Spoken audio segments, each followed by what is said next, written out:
Here's another one of those videos that I've been dreading putting together all week.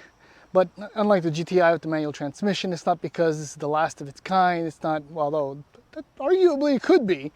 But I've been dreading putting this video together because I don't like the Mustang. I don't like a lot of versions of the Mustang. Only very specific ones speak to me, and they are typically special editions. Like over the last 15 years now, I'd say the Bullets and the Boss 302 have been the only two Mustangs that have somehow captured that. I think there's a little bit of Mustang in every car enthusiast because it's 60 years old, and it pretty much created the affordable sports car. It created the pony car segment. There's a lot of Mustang in all of us. But as far as I'm concerned, and there's a lot of things that I'm going to try and say in a smart way, bear with me, only those two Mustangs have ever really spoke to me. I mean, the Bullet I would kill for, but it's not that different of a Mustang than the other Mustang GTs. Let's just specifically speak of the GTs, because I cannot, even though I did drive a 4-cylinder turbo Camaro, which I enjoyed, I won't drive, I don't know, a 2.3 liter EcoBoost Mustang. I don't know why, I can't explain it to you. And well, as you all know, before you, and the reason why I have is because, well, as I kind of have said, this might not be around for that much longer. This is a 2024 dark horse. This is supposed to be the absolute apex of naturally aspirated V8 power in a Mustang. And though that might be true,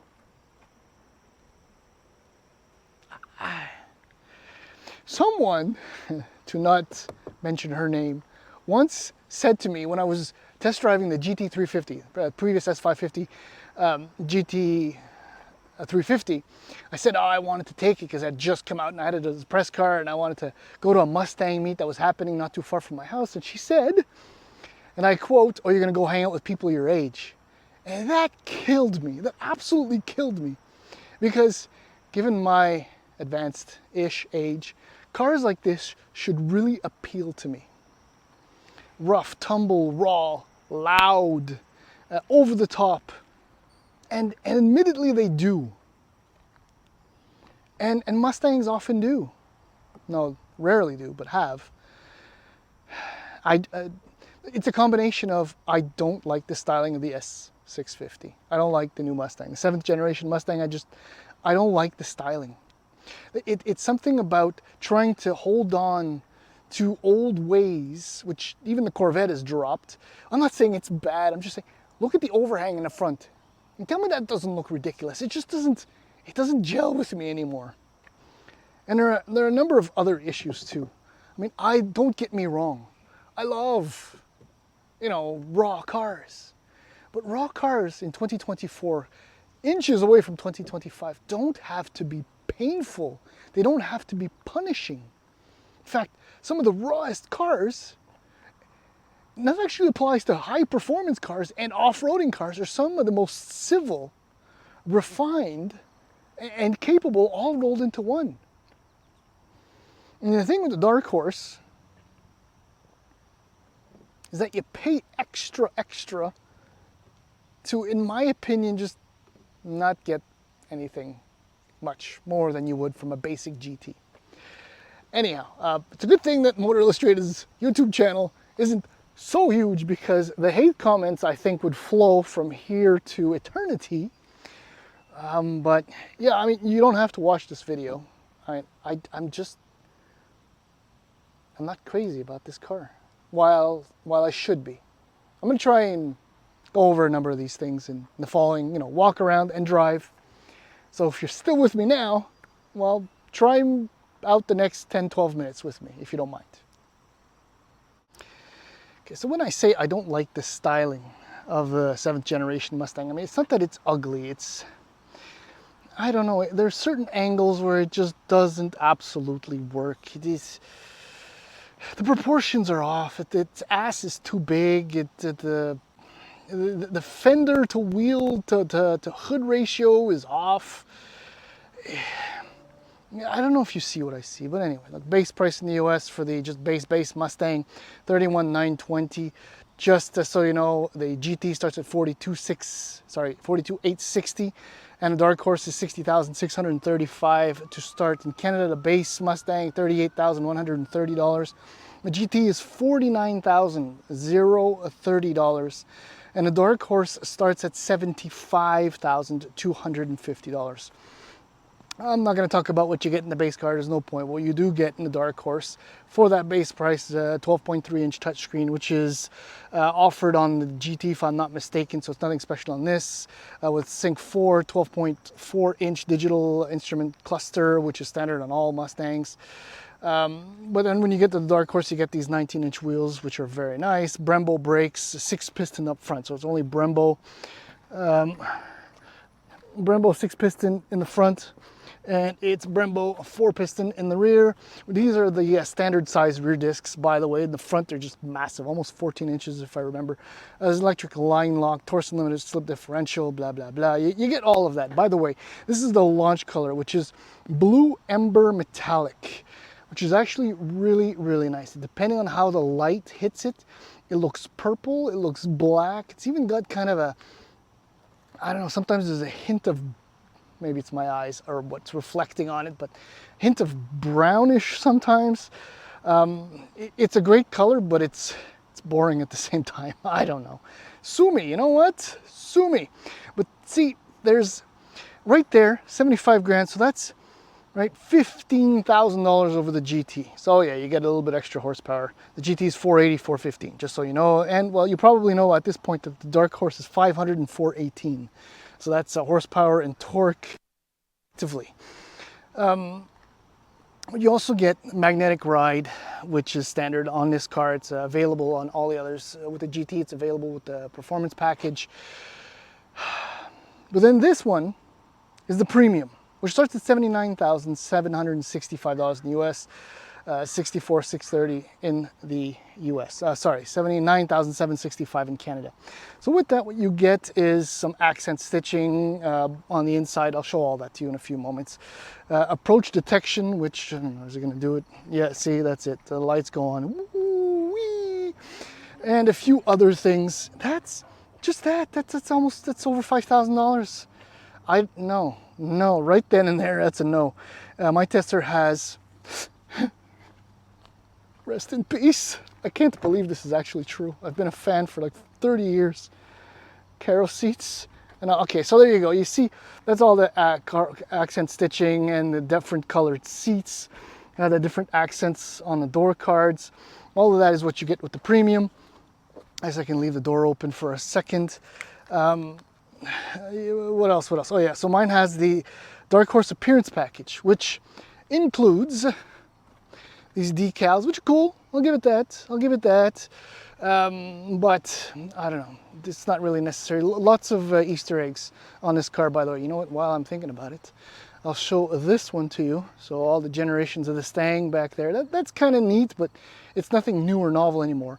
What is though, is that this is the first forward-facing horse logo on a Mustang ever. So that's kind of funny, I guess. I don't know if it's funny. What do I know? My car also has the Dark Horse handling package, which gives you adjustable front top strut mounts. It's got this gurney flap rear spoiler, which I think is the best part of what you get with the handling package.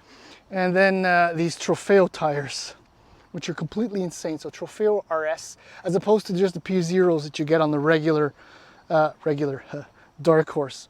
Anyways, as you see it, as it stands before you, $90,000. I honestly, over the near 40, the $40,000 they want more over a GT. Okay, so yeah, you get a Tremec transmission as opposed to a Get Rag, but it's not, you know, these are standard size rear discs. Yeah, so you got the exhaust, but the GT is loud as hell too. Oh, you got remote rev on this thing, which I don't know. I should be glowing and blowing up about this because I love it, but I just can't. I guess we can go on the inside. The steering wheel is actually nice, again, with the stitching, flat bottom. I drive really close, so it's kind of funny for me. Look how narrow that is. My butt just squeezes between those two, so it's going to be very elegant, unusual. Okay, and lots of noises, old man noises. Start it up. So that's specific here too, as is this titanium anodized blue shift knob, which gets really hot in the sun. It's warmish now. Oh, please, AC, yes. Come on, load, my friend. Load, load, load, load, load, load, load. Massive screen, looks great. We're gonna turn down the heat. Turn up the cold, I should say. Okay, so where do we begin? So 12.4, it's actually kind of nice. You have your drive modes here, and things switch with it. So your sport, track, drag strip, because this has line lock, which is kind of cool. Slippery, which you should probably use all the time, and then you can do custom and then normal. Fact of the matter is, I've been using normal and sport only, because as far as I can tell, the settings, you can't really customize that much. Why is it so slow? Okay, man. Because you weren't done loading. Take your time. It's just a video. There you go. So custom mode.